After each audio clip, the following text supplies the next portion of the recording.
Let's talk to Patrick McNutt. He's a visiting fellow at the Manchester Business School, and he joins us now from Moscow. So, Patrick, you're in Russia studying business there. Where does Moscow stand on the big issues that are going to be discussed at the G8?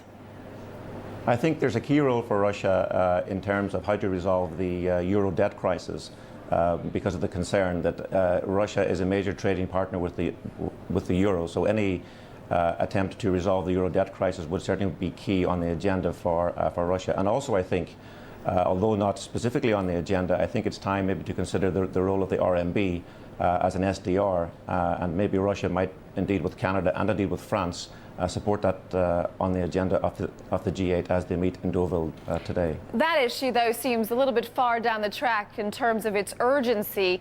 The European debt crisis, not even on the agenda. Are you saying that it certainly should be? Well, it isn't on the agenda because I think for the moment, if you look at the value of the euro was buying about $141, buying 40 rubles here in Moscow. It's worth 87 pence. So really the euro debt crisis has not yet filtered into the foreign exchange markets.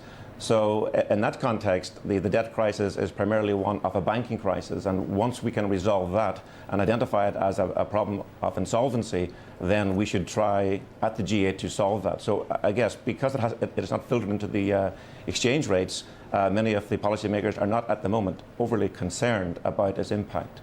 So we know about the debt issues in these periphery nations. We know the details of the problems there. But Jim O'Neill of Goldman Sachs, for example, saying this is actually a political crisis. These politicians need to get their act together.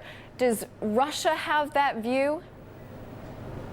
Not specifically, but I think that Russia and Germany, if you think of that in terms of the history of Europe, no European economy has gone to default since World War II. So that there's a lot of history here. So ultimately, we cannot envisage default. So at the moment, we have a second best solution, which is the bailout of many of these European sovereign states like Ireland, Greece, and Portugal. So history is a very important point. Also, the ECB is a very young institution. Its rules and regulations do not allow it to consider more ambitious and crazy solutions. But like, Patrick, for example, shouldn't we be envisaging a potential default here? Well, we could be, but what is a default? It's nothing more than simply debt obligations being rearranged. We do it all the time in the private sector. Last year in the US, there were 30 billion of debt obligation arrangements put in place. I cannot see why those same liquidity management tools could not be transferred into sovereign debt. Wouldn't a default materialize into Europe's Lehman moment? What kind of fallout would we see on financial markets?